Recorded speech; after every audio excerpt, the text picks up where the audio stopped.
নানা নাটকীয়তার পরে 2 সপ্তাহের যুদ্ধবিরতিতে সম্মত হয়েছে যুক্তরাষ্ট্র ও ইরান। পরে ইসরায়েল ও ইরানের যুদ্ধবিরতিতে সম্মতি জানায়। এই যুদ্ধবিরতিতে যুক্তরাষ্ট্র ও ইরান কী অর্জন করলো তা নিয়ে যখন আলোচনা তুঙ্গে, তখন সামনে এলো আরেক সুবিধাভোগীর নাম। সেটি হলো, এই যুদ্ধবিরতিতে একটি বড় শক্তি হিসেবে লাভবান হতে যাচ্ছে চীন। ব্রিটিশ সংবাদ মাধ্যম দ্য গার্ডিয়ানের এক প্রতিবেদনে বলা হয়েছে, 2 সপ্তাহের যুদ্ধবিরতিতে ইরানকে রাজি করাতে বেইজিংয়ের নীতি নির্ধারকদের ভূমিকার কথা সামনে এসেছে। চীনের এই ভূমিকা মধ্যপ্রাচ্যে মধ্যস্থতাকারী হিসেবে চীনের অবস্থান আরও শক্তিশালী করেছে বলে ধারণা করা হচ্ছে। চীনের গণমাধ্যমগুলোতে চীনের এই ভূমিকাকে বেশ গৌরবের সঙ্গে প্রচার করা হয়েছে। দেশটির জাতীয়তাবাদী অনলাইন মাধ্যম গুয়ানচা বুধবার এক প্রতিবেদনে নিউ ইয়র্ক টাইমস ও অ্যাসোসিয়েটেড প্রেসের বরাত দিয়ে দাবি করে, ইরান যুক্তরাষ্ট্র যুদ্ধবিরতিতে চীন গুরুত্বপূর্ণ ভূমিকা রেখেছে। ওই প্রতিবেদনে বলা হয়, চীন, পাকিস্তান সহ অন্যান্য দেশের সক্রিয় মধ্যস্থতা ছাড়া এই যুদ্ধবিরতি সম্ভব হতো না। মার্কিন প্রেসিডেন্ট ডোনাল্ড ট্রাম্প বার্তা সংস্থা এএফপিকে বলেন, তার বিশ্বাস চীনই ইরানকে যুদ্ধবিরতিতে রাজি করিয়েছে।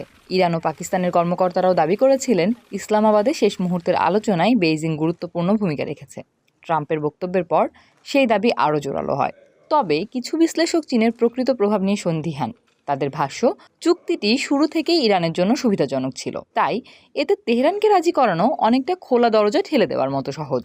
আবুধাবি ভিত্তিক গবেষণা প্রতিষ্ঠান ট্রেন্ডসের জ্যেষ্ঠ গবেষক নিকোলাস লায়াল বলেন, ইরানকে সাময়িক যুদ্ধবিরতিতে রাজি করাতে চীনের কতটা চাপ প্রয়োগ করতে হয়েছে এবং ইরান কতটা এতে প্রভাবিত হয়েছে তা বোঝার জন্য আগে দেখতে হবে ইরান আসলে কিসে সম্মত হয়েছে।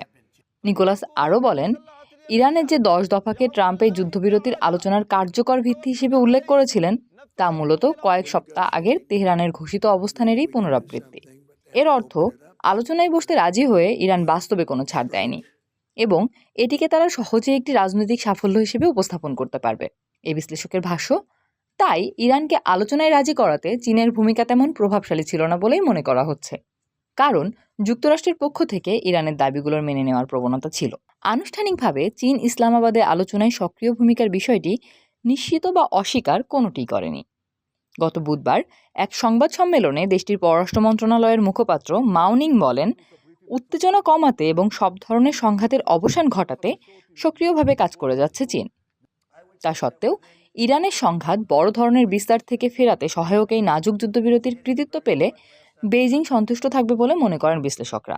হোয়াইট হাউসে ট্রাম্পের দ্বিতীয় মেয়াদ শুরুর আগে বৈশ্বিক স্থিতিশীলতা নড়বড়ে হয়ে যাওয়ার সময় থেকেই মধ্যপ্রাচ্যে মধ্যস্থতাকারী হিসেবে চীনের একটি অবস্থান তৈরি হচ্ছিল। বিশেষ করে 2023 সালে সৌদি আরব ও ইরানের মধ্যে অপ্রত্যাশিত সমঝোতা স্থাপনে ভূমিকা রেখে আলোচনায় আসে চীন।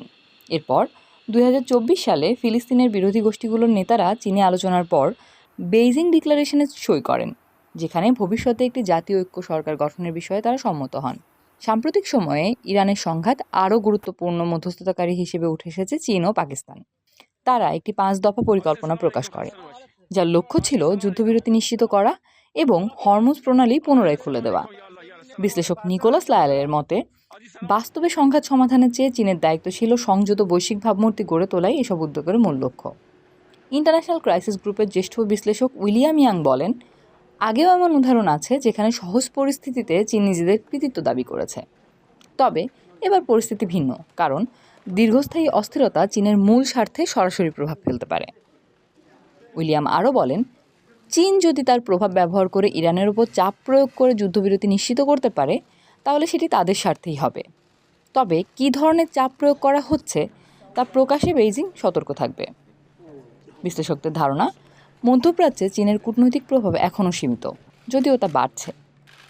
ইরানি তেলের সবচেয়ে বড় ক্রেতা হওয়ায় অর্থনৈতিকভাবে তেহরানের জন্য চীন গুরুত্বপূর্ণ। তবে দুই দেশের কূটনৈতিক সম্পর্ক খুব গভীর নয়। চীনের সিংহুয়া বিশ্ববিদ্যালয়ের গবেষক সংবু বলেন, বেইজিংয়ের কাছে গুরুত্বপূর্ণ দেশগুলোর তালিকায় ইরান শীর্ষ 10-এর মধ্যে নেই। বিশ্লেষকদের মতে, মধ্যপ্রাচ্যে কোনো যুদ্ধবিরতি চুক্তির মধ্যস্থতাকারী হিসেবে চীনের ভূমিকা নেওয়ার সম্ভাবনাও কম। বুধবার বেইজিংয়ে ইরানের দূত আবদুল রেজা রাহমানি ফজলি আশা প্রকাশ করে বলেন, চীন ও রাশিয়ার মতো বড় দেশগুলো আঞ্চলিক শান্তি নিশ্চিতে কাজ করবে। যুদ্ধবিরতির আগে হরমুজ প্রণালী খোলা নিয়ে জাতিসংঘ নিরাপত্তা পরিষদের একটি প্রস্তাবে ভেটো দেয় চীন ও রাশিয়া। তবে সরাসরি সংঘাতে সম্পদ বিনিয়োগ করা অনেক বড় সিদ্ধান্ত। সংব বলেন, মধ্যপ্রাচ্যের কোনো পক্ষের সঙ্গে চীনের সরাসরি স্বার্থ জড়িত নয়।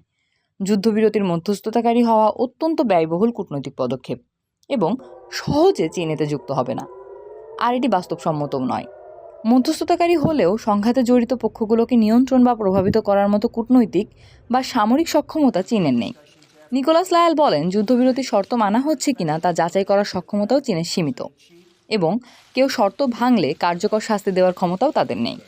বিশ্লেষকেরা বলেন, এই চুক্তি শুধু চীনের জন্য ভাবমূর্তির জন্য সাফল্য নয়।